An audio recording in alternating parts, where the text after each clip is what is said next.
O Ministério da Fazenda quer limitar supersalários no funcionalismo e mudar o seguro-desemprego. Adriana Fernandes é quem traz essa notícia. Um integrante da equipe econômica confirmou à Folha de São Paulo que a ideia é buscar um acordo no Congresso para aprovação do projeto de lei que regulamenta os supersalários e limita as poucas exceções o pagamento fora do teto remuneratório do funcionalismo, que tem como base o salário de ministros do Supremo, hoje R$ 44 mil. A informação foi antecipada pela Globo. Um projeto de lei já tramita lá no Congresso desde 2016. O assunto volta ao radar no um ano após Haddad ter se reunido com a ministra da Gestão e Inovação, a Esther Dweck, anunciado que a medida seria prioritária no governo. Na época, havia uma pressão do presidente da Câmara, Arthur Lira, para Lula apresentar uma proposta de reforma administrativa. As estimativas apontam que a medida pode reduzir em cerca de 4 bilhões, com B de bola, bilhões, as despesas com as folhas salários. O projeto lista quais tipos de pagamentos podem ficar fora do teto do funcionalismo público, eliminando os chamados penduricalhos, que são incorporados aos vencimentos de servidores e acabam permitindo o pagamento de salários em valores muito superiores ao teto. Há uma estimativa que o foco numa medida de reforma administrativa possa criar um ambiente mais favorável à aprovação de outras medidas fiscais de interesse do governo. A mudança no desenho do seguro-desemprego levadas ao presidente também estão na lista, segundo informaram nessa terça-feira pessoas do governo a par das discussões.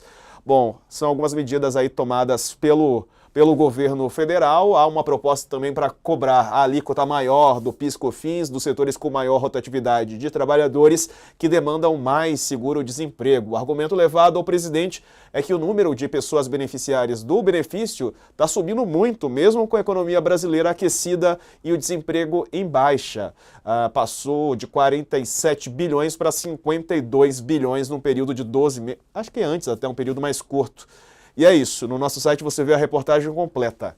Thales Faria, Haddad tentando reequilibrar as finanças, reforma administrativa, né? Algo que a gente ouve há muito tempo e que pode sair do papel. Pelo menos está começando a se desenhar, né, Thales?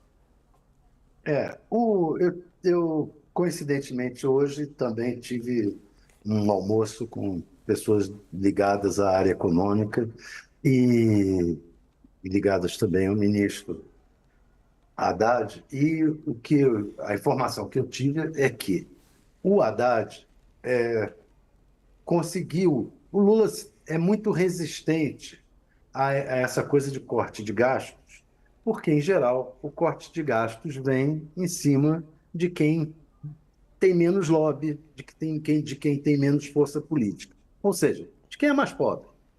Então, ele sempre resistiu muito a essa história de corte de gastos. Mas o Haddad está conseguindo convencer ele com dois argumentos. Um, cortar os gastos vai permitir que você cumpra uma promessa de campanha, que é a isenção de imposto de renda para quem ganha até R$ 5.000. Cortando os gastos, mesmo que seja a partir de 2026, vai permitir que até o final do mandato o Lula cumpra essa promessa de campanha. Outra questão, cortando os gastos, aumenta a possibilidade de o Brasil conseguir, das agências internacionais, o tal do grau de investimento. Grau de investimento significa o quê? Significa que os grandes fundos internacionais de investimento poderão ter autorização para investir no Brasil, já botar o seu dinheiro no Brasil, porque o Brasil é um país seguro. O grau de investimento é isso. É o grau de liberdade para investir no país, para esses grandes fundos internacionais entrarem no país. Então, esses dois argumentos estão sensibilizando o Lula. Qual é o problema? O diabo mora no detalhe. Então, você vai, por exemplo, o problema são as medidas. Então, por exemplo, corte de supersalário. Você vai ter um tremendo lobby do funcionalismo contra esses cortes. Por outro lado, o que, que o governo pode usar? O governo pode usar o seguinte: está aí o Congresso querendo limitar os poderes do judiciário, querendo se vingar do judiciário. Do Supremo, tribunais superiores, estão aí os políticos com essa história. Ora, super salário vai atingir principalmente os grandes marajás do judiciário. Marajá é uma expressão lá que o Cortes conhece muito. Vai atingir os grandes marajás. Conhece muito porque ele que inventou essa expressão. Não é porque ele seja o Marajá, é porque ele que Não, não, inventou não, essa. não. Quem inventou essa expressão foi o Fernando Collor. Eu fiz a reportagem das mordomias, As que eram mordomias, funcionários que ganhavam um super salário. É exato, isso. exato, exato. Então, o que que ocorre? Os grandes marajás estão no judiciário. Se você conseguir convencer o Congresso de que, olha, está aí uma boa coisa que vocês estarão retaliando esses juízes e contribuindo para o país, acabando com esse super salário. É uma possibilidade, mas é difícil. Vai ser muito difícil. É. O Haddad já está conversando sobre isso, não só com o presidente, como hoje mesmo teve reunião com a Simone Tebet, está discutindo esses assuntos e pensa, logo após as eleições, ver se coloca isso na ordem do dia, Ô, se Thales, consegue, logo após as eleições, mandar para o Congresso. Diga aí. além disso, tem a questão do seguro-desemprego também. Estou vendo aqui que, com o mecanismo, a área econômica diz que é possível diminuir o valor total do benefício e o número de parcelas do seguro a ser pago, né? Prevê o abatimento da multa que o trabalhador recebe ao ser demitido no valor do seguro-desemprego. A Folha mostrou isso há 2 semanas. Aí a resistência é do próprio Lula. Uhum. Esse tipo de coisa vai ter resistência do Lula. É uma negociação difícil. O diabo mora no detalhe.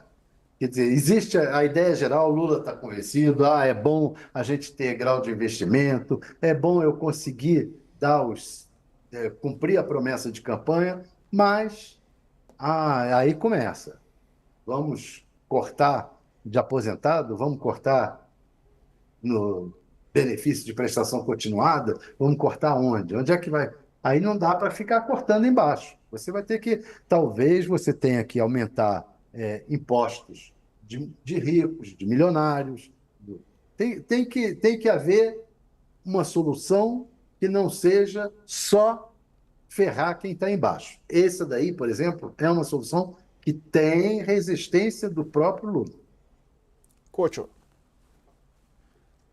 Olha, eu ouço falar dessa história aí de cortar os super salários e tal, desde que eu fiz essa série de reportagens nos anos 70 do século passado, no Estadão, mostrando como eram os privilégios, não são só os salários, são os penduricários dos superfuncionários, né, na época da ditadura militar. E isso não parou mais. Isso aí foi, eles foram acrescentando penduricários ano a ano.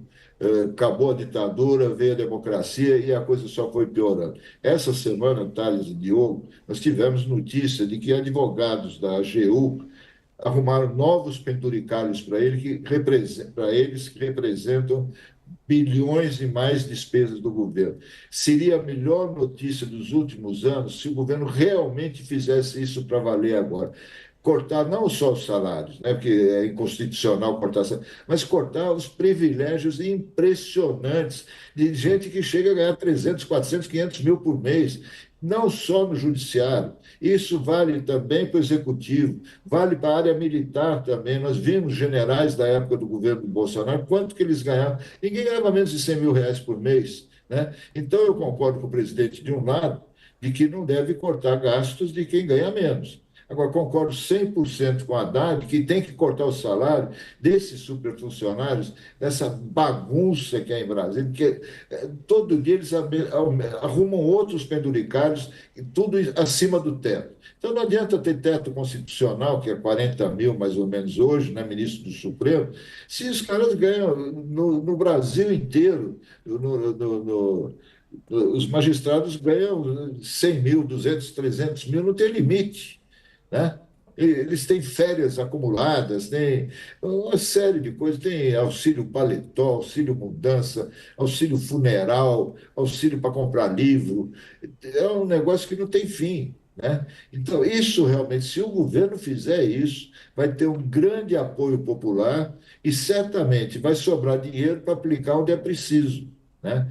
Uhum. Agora, eu não entendo por que misturar super salários do funcionalismo com o salário-desemprego, que são duas coisas completamente diferentes, que atingem, né, pessoas diferentes, situações diferentes. Qual é o sentido? Tem que cortar em cima mesmo de quem ganha mais. E taxar também os super ricos, que é outra coisa que está É. na ordem do dia Tô aí. vendo aqui, viu, Então está Couto? na hora de levar isso a sério, de É. fazer mesmo. Agora, o Congresso não vai ajudar muito nisso aí. Os lobbies são muito poderosos.